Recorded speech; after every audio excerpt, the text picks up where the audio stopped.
ಯಾರದಕ್ಕೆ ನಮ್ಗೆ ಇಲ್ಲಿವರೆಗೂ ಯಾರು ಜಾಗ ಕೂಡ ಸರ್ವೆ ಮಾಡಿಲ್ಲ, ಯಾರು ನೋಡಿಲ್ಲ, ಕೇಳಿಲ್ಲ. ಒಂದೇ ಒಂದು ಕಡೆಯಿಂದ ಹೋದ್ರೆ ನೀವು ಇಲ್ಲಿಂದ 1 ಕಿಲೋಮೀಟರ್ ಬಂದ್ರೆ ಎಲ್ಲ ನೋಡ್ಬೋದು, ಎಲ್ಲ ಕಡೆ ಊರಿಗೆ ವ್ಯವಸಾಯನೂ ಮಾಡೋಕ್ಕಾಗ್ತಲ್ಲ, ಜನರು ಇರೋಕ್ಕಾಗ್ತಲ್ಲ. ಧೂಳು ಜಾಸ್ತಿ ಸರ್. 4 ದಿನ ಅಷ್ಟೇ ಸರ್ ನೋಡ್ತಿರೋದು, 4 ದಿನ ಸ್ಟಾರ್ಟ್ ಮಾಡಿರೋದು ಕೆಲಸ. ಅಷ್ಟಿಗೆ ಎಷ್ಟು ಧೂಳು ಬಂದಿದೆ ಸರ್, ರೋಡಲ್ಲಿ ಕೂಡ ಓಡಾಡಕ್ಕಾಗಲ್ಲ ಸರ್ ನಮಗೆ. ಸರ್ 30 ಮೀಟರ್ದಲ್ಲೇ ಎಲ್ಲ ವ್ಯವಸಾಯ ಬೆಳೆಗಳು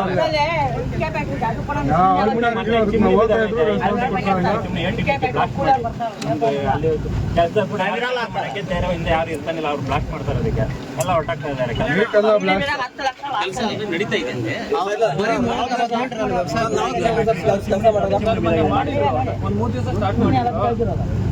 ಟ್ರಯಲ್ ಮಾಡಿದ್ದು, ಟ್ರಯಲ್ ಬಿಟ್ಟಿದ್ದಕ್ಕೆ 3 ದಿನಕ್ಕೆಲ್ಲ ಹೋದ್ವು. ತಹಸೀಲ್ದಾರ್ ಬಂದು ನಿಲ್ಸಿದ್ದಾರೆ ಸರ್, RI ಬಂದೆಲ್ಲ ನಿಲ್ಸ್ಬಿಟ್ಟು ಹೇಳಕ್ ನಾವ್ಯಾರು ಕೇಳಕ್ ಹೋದ್ರೆ ರೈತರು ಅವ್ರಿಗೆ ಧಮಕಿ ಆಗ್ತದೆ. ಏನಂತ ಆಗ್ತದ್ರೆ, ಹೊಸಕೋಟೆ ಶಾಸಕರು ಶರತ್ ಬಚ್ಚೇಗೌಡರು ಅವ್ರ ಫ್ಯಾಮಿಲಿ ಪ್ರೆಷರು, ನಿಮಗೆ ತೊಂದರೆ ಮಾಡ್ತಾರೆ, ಯಾರು ಅವ್ರ ತಂಟೆ ಹೋಗ್ಬೇಡ್ರಿ ಅಂತ ಅವ್ರು ಧಮಕಿ ಆಗ್ತದೆ. ಅಲ್ಲಿ ಒಳಗಡೆ ಮ್ಯಾನೇಜರ್ ಯಾರನ್ನ ದೊಡ್ಡವ್ರು ಇರ್ಲಿ ಏನೇ ಆಕಾಶಲ್ಲಿ ದಾರಿ ಇದೆ ಪಾಪ, ಪಕ್ಕದಲ್ಲಿ ಮಟ್ಪುರವ್ರದ್ದು ಒಳಗಡೆ ಆ ಕಡೆ ಜಮೀನ್ ಇದೆ, ಆ ಜಮೀನ್ಗೆ ದಾರಿ ಕೂಡ ಕ್ಲೋಸ್ ಮಾಡ್ಬಿಟ್ಟಿದ್ದಾರೆ. ಯಾರು ಬಿಡ್ತಾನೆಲ್ಲ ಜಮೀನ್ ಹೊಲ ಬಿತ್ತಿದ್ದಾರೆ. ಅವ್ರು ಹೊಲ ಬಿತ್ತಿದ ಆದ್ಮೇಲೆ ಹೋಗಿ ಮಾರ್ಕ್ ಹಾಕೋತಾ ಇದಾರೆ. ಅವ್ರು ಪಾಪ ರೈತರು ಹೊಲ ಬಿತ್ತಿರೋದು ಬಿಟ್ಟು ಆಮೇಲೆ ಹೋಗಿ ಮಾರ್ಕ್ ಹಾಕೋತಾ ಇದ್ದಾರೆ. ಈಗ ಒಂದು ಕೆಲಸ ಮಾಡೋಣ, ಏನ್ ಮಾಡ್ತೀನಿ ಈಗ ನಮ್ಗೆ 2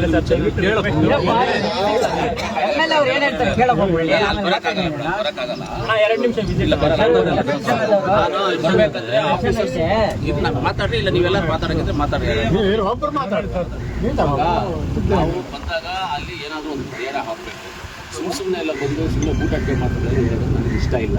ಆಮೇಲೆ ಇವಾಗ ನಾನು ಬೇಕಾದ್ರೆ ನಿಮ್ಮನ್ನು ಆಫೀಸರ್ಸ್ನು ಕರೆಸ್ತೀನಿ, ಯಾವ ಬೇಸಿಸ್ ಮೇಲೆ ಕೊಟ್ಟಿದ್ದಾರೆ, ಇಲ್ಲ ಲೈಸೆನ್ಸ್ ಆಗಿದೆ ಇಲ್ವಾ ನನಗೆ ಗೊತ್ತಿಲ್ಲ. ಲೈಸೆನ್ಸ್ ಆಗಿದೆ ಇಲ್ವಾ ಗೊತ್ತಿಲ್ಲ ನಿಮಗೆ, ಹೌದಾ? ಲೈಸೆನ್ಸ್ ಆಗಿರೋದು ಅದು ಆಗಿರ್ಬೋದು. ಅದು ಏನಾಗಿದೆ ಹೆಂಗಿದೆ ಅಂತ ಆಫೀಸರ್ನು ಕರೆಸ್ತೀನಿ.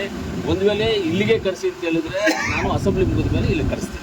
ಇಲ್ಲ ಅಂತ ಹೇಳಿದ್ರೆ ಅಷ್ಟು ಒಳಗಡೆ ಕರಿಬೇಕು ಅಂದ್ರೆ ಕೋಲಾರಲ್ಲೇ ಬೇಕಂದ್ರೆ ನೀವೆಲ್ಲ ಬಂದರೆ ಬೇಕಂದ್ರೆ ಮೈನ್ಸ್ ಅವ್ರನ್ನ ಕರ್ಕೊಂಡ್ಬರ್ತೀನಿ, ಪೊಲೀಸ್ ಡಿಪಾರ್ಟ್ಮೆಂಟು, ಆಮೇಲೆ ತಹಸೀಲ್ದಾರ್ನ ಕರಿತೀನಿ, ಕೂತ್ಕೊಂಡು ಎಲ್ಲ ಸರಿ ಮಾತಾಡೋಣ. ಯಾಕಂದರೆ ಏನಾದರೂ ಮಾಡುವಾಗ ಇವಾಗ ಇಲ್ಲಿ ಏನಾಗಿದೆ ಅಂತ ನನಗೆ ಗೊತ್ತಿಲ್ಲ. ಲೈಸೆನ್ಸ್ ಕೊಟ್ಟಿರೋದು ನನಗೆ ಗೊತ್ತಿಲ್ಲ, ಯಾವಾಗ ಕೊಟ್ಟವರು ಅಂತಲೂ ಗೊತ್ತಿಲ್ಲ ನನಗೆ. ಇದ್ರ ಬಗ್ಗೆ ಕಂಪ್ಲೇಂಟ್ ಇವತ್ತು ಬಿಟ್ಟರೆ ಯಾವತ್ತೂ ಯಾರೂ ಹೇಳಿರಲಿಲ್ಲ. ಇವತ್ತೇ ಹೇಳಿದ್ದು ನನಗೆ, ಬೆಳಗ್ಗೆ ಅಲ್ಲಿ ಯಾರೋ ಹೇಳಿದ್ರು. ಇವತ್ತು ಇಲ್ಲಿ ಅರ್ಜಿಗೆ ಕೊಟ್ಟಿರೋದು ಆಫೀಸಲ್ಲಿ ಕೊಟ್ಟಿರ್ಬೋದು. ನನಗೆ ಕೊಟ್ಟಿದ್ದರೆ ನಾನು ಫಾರ್ವರ್ಡ್ ಮಾಡಿರ್ತೀನಿ. ಮಾಡಬಾರ್ದು ಅಂತ ಫಾರ್ವರ್ಡ್ ಅಂತೂ 100% ನಮ್ಮ ಇವಾಗ ಫೈಲ್ ಇಟ್ಕೊಂಡು ಸೈನ್ಗಳು ಮಾಡಬೇಕು. ಅರ್ಜಿಗಳೇನು ಬರುತ್ತೋ ಅದನ್ನೆಲ್ಲ ಫಾರ್ವರ್ಡ್ ಏನಿಲ್ಲ. ದಯವಿಟ್ಟು ನೋಡಿ ಮಾತಾಡೋದು ಸ್ಟಾರ್ಟ್ ಮಾಡ್ಬಿಡಕ್ಕೆ ಹೇಳಿ. ಯಾಕಂದ್ರೆ ಅವ್ರು ವರ್ಕ್ ಸ್ಟಾರ್ಟ್ ಮಾಡ್ತೀವಿ, ಈಗ ಮತ್ತೆ ನಾವೆಲ್ಲ ಹೋಗಿ ಹೇಳಿದ್ರೆ ಮತ್ತೆ ಸ್ಟಾರ್ಟ್ ಮಾಡಿದ್ರೆ. ಅದಕ್ಕೆ ನೀವು ದಯವಿಟ್ಟು ಒಂದು ರಿಕ್ವೆಸ್ಟ್ ಅವ್ರಿಗೆ ಹೇಳ್ಬಿಡಿ. ನಾವೆಲ್ಲ ಮತ್ತೆ ಮಾತಾಡೋರು ರೈತರನ್ನೆಲ್ಲ ಕರೆದು 3 ಊರು ಇದೆ, 3 ಊರಿಗೂ ಅದಕ್ಕೆ ಅವ್ರನ್ನೆಲ್ಲ ಕರೆದು ಮಾತಾಡೋದು ಸ್ಟಾಪ್ ಮಾಡ್ಬಿಡೋಕ್ಕೆ 1 ನಿಮಿಷ ಬೇಕು. ಆಯ್ತು, ನಾನು ಇವಾಗ ನಾನು ತಹಸೀಲ್ದಾರ್ಗೆ ಹೇಳ್ಬಿಟ್ಟು ನಾನು ಡೈಲಿ ತಹಸೀಲ್ದಾರ್ ಆಫೀಸ್ಗೆ ಇನ್ನೊಂದು ಹೇಳ್ತೀನಿ ನೋಡಿ. ನೀವೆಲ್ಲ ಬೇಡ ಅಂತ ನಿಮ್ಮೂರವರು ಬೇಕು ಅಂತ ಕೊಟ್ಟರು ಪಕ್ಕದಲ್ಲಿ ತೋಟದವ್ರು ಯಾರನ್ನ ಬೇಕಂತ ಸರ್. ಬರೀ 30 ಮೀಟರ್ದಲ್ಲಿ ವ್ಯವಸಾಯ ಬೆಳೆ ಜಮೀನು ಇರೋದು.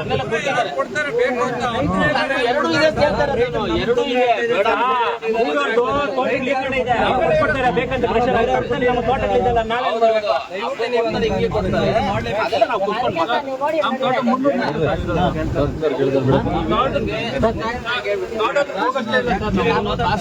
ನಿಲ್ಲಿಸ್ತೀನಿ, ಎಲ್ಲ ಕೂತ್ಕೊಂಡು ಮಾತಾಡೋ ಪ್ರಾಬ್ಲಮ್ ತಹಸೀಲ್ದಾರ್ಗೆ ನಿಲ್ಲಿಸ್ತೀನಿ. Thank you.